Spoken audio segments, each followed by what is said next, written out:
Praise the lord. ક્રિસ્મા લભાઈએ તથા બહેનો, દિવ્ય ધ્યાન દિવ્ય સંદેશમાં તમારું સ્વાગત છે. જૂન 26મી તારીખ. આ સંદેશ સાંભળવા તમારા સૌ માટે અને તમારા પરિવારજનો વિશે પ્રાર્થના કરું છું. તમારા બાઇબલ લઈ લો, પ્રભુના વચન સાંભળીએ.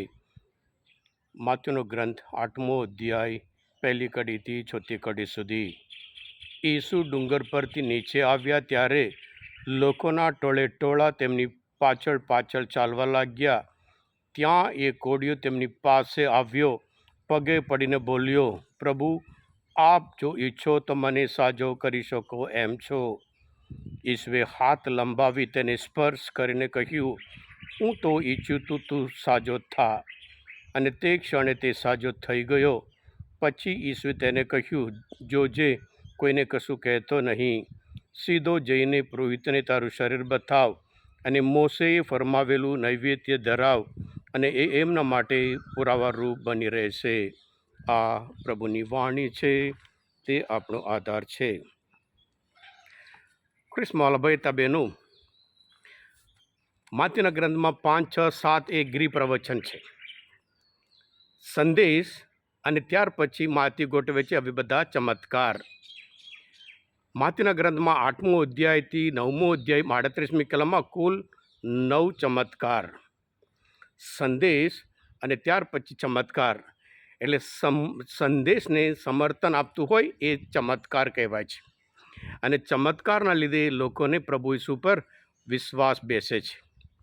ક્રિસ્મા ભાઈ તબેનો, આજના શુભ સંદેશમાં એક કોડિયો દોડતા આવે છે અને પગે પડે છે, અને એક અદ્ભુત પ્રાર્થના છે, પ્રભુ, આપ જો ઈચ્છો મને સાજો કરી શકો એમ છો. ક્રિસ્મા ભાઈ તબેનો, યહૂદી નિયમ પ્રમાણે કર્મકાંડમાં 14મો અધ્યાયમાં કહેલું છે, આવા કોડિયા નજીક નહીં આવવાનું હોય, અને સાજો થાય ત્યાર પછી શું કરવાનું છે બધું વર્ણન કરેલું છે. અને આ કોડિયાને કદાચ એવું હોય, જૂના કરારમાં નામાન એ કોડમાંથી સાજો થયો હતો. એવી રીતે મોશેની બહેન મરિયમ પણ કોડમાંથી સાજા થયા હતા, અને કદાચ આ ત્રીજી વ્યક્તિ છે. એટલે એને પ્રભુ ઉપર પૂરો વિશ્વાસ, સંપૂર્ણ વિશ્વાસ. આમ તો નિયમ પ્રમાણે નજીક પણ નહીં આવવાનું હોય, દૂર રહેવાનું હોય, પણ છતાં આને તો સંપૂર્ણ વિશ્વાસ, પગે પડી પૂછે છે, આપ જો ઈચ્છો. ક્રિસ્મા ભાઈ તમે પ્રભુ ઈસુના જે જોઈએ, જે પ્રભુ શું કરે છે આપણે ખાસ જોવાનું છે. પ્રભુ ઈસુ એ કોડિયો હતો ત્યારે એને સ્પર્શ કરે છે. કોડિયા પણ કાયદાને વિરુદ્ધ ગયો, અને પ્રભુ ઈસુ પણ કાયદાને વિરુદ્ધ ગયા. વિશ્વાસના લીધે પ્રભુ પાસે આવ્યો, અને પ્રભુ ઈસુ એના ઉપરની જે પ્રેમના લીધે, દયાના લીધે એને સ્પર્શ કરે છે. એમના સ્પર્શ દ્વારા તરત જ એ સાજો થઈ જાય છે. હા ક્રિસ્મા ભાઈ બહેનો, પ્રભુ ઈસુને કશું જ અશક્ય નથી, અને જે વ્યક્તિ વિશ્વાસ રાખે છે એને પણ કશું અશક્ય નથી.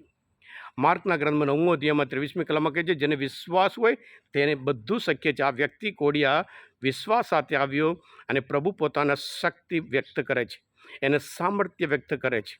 એ સંદેશ આપ્યા પછી એ ચમત્કાર દ્વારા પોતે કોણ છે, મસીહા છે, એ બતાવે છે.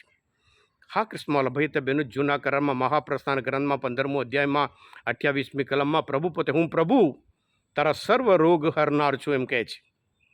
એટલે એ માણસ એ પ્રભુ પર વિશ્વાસ રાખતો હતો, અને એ પ્રમાણે સાજો થઈ ગયો હતો.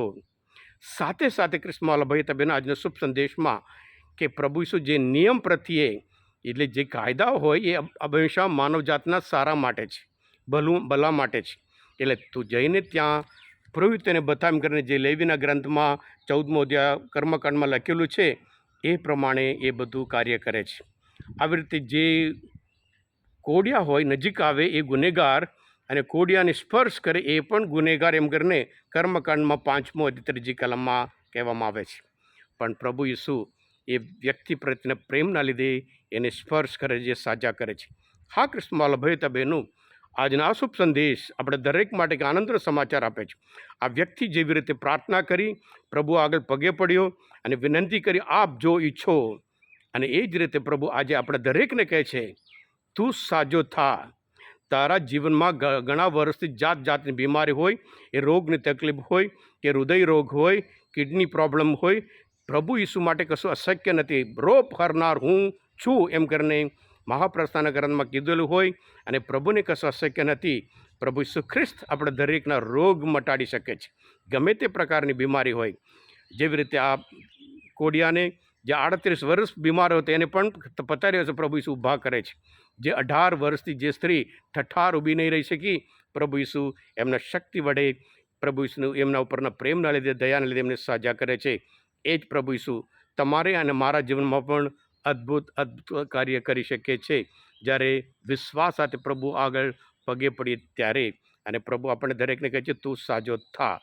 હા કૃષ્ણમાલા ભાઈ તબેનું આજના મનોચિંતન શાસ્ત્ર પણ સમજવા માટે પ્રભુ ઈસુને ઓળખવામાં મદદરૂપ થયા હોય. તમે પોતે દિવ્ય દયા અને દિવ્ય સંદેશ સબસ્ક્રાઈબ કરજો અને બીજા માટે પણ ફોરવર્ડ કરજો, કારણ તમે બધા આશીર્વાદિત છો, અભિષિક્ત છો. પ્રભુ ઈસુ, હું તમારામાં વિશ્વાસ રાખું છું. બોલો દિવ્ય દયાનો જય. God bless you all. Jesus, I trust in you.